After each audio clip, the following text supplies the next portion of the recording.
If you look at the reason of revelation of the last two surahs of the Quran, قُلْ أَعُوذُ بِرَبِّ الْفَلَقِ قُلْ أَعُوذُ بِرَبِّ النَّاسِ, it is connected to protection against magic. Read those verses, you will find anyone who ties knots and blows in them is considered a magician. And the Prophet Muhammad, peace be upon him, says, مَنْ سَحَرَ فَقَدْ أَشْرَكَ. Allahu Akbar. Whoever casts a spell has engaged in association of partners with Allah. You remove yourself from the fold. For what? Don't do that, and don't go to someone to do that. It has never brought about goodness. If there was any goodness in all of that, the person doing it would have had the life of the King of Kings. They themselves are poor. They have nothing.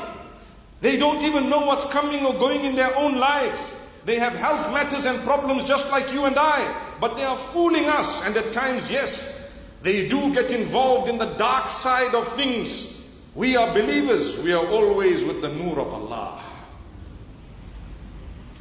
Today's message is very strong. Allah will give you, continue to develop your relation with Allah. Allah will propel you into a position He knows He wants you at the time that He wants you there. If it hasn't come, if it doesn't come, it's okay. We are still with Allah. I will achieve ultimate success of the hereafter anyway. My beloved brothers, my sisters, when you suffer a loss in your health, do not become despondent. You do two things.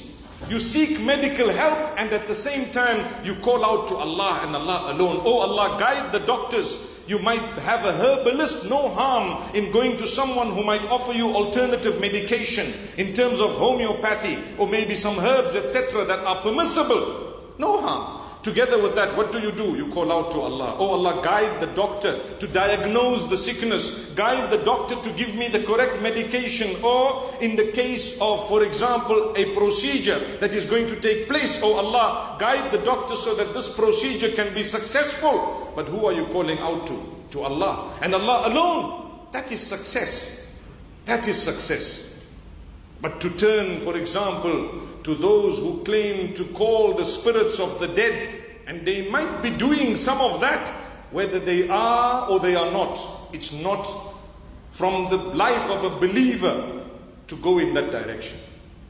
You believe in Allah, don't go to those who claim that they will call the spirits of the dead, and they do at times. It is a whole different matter.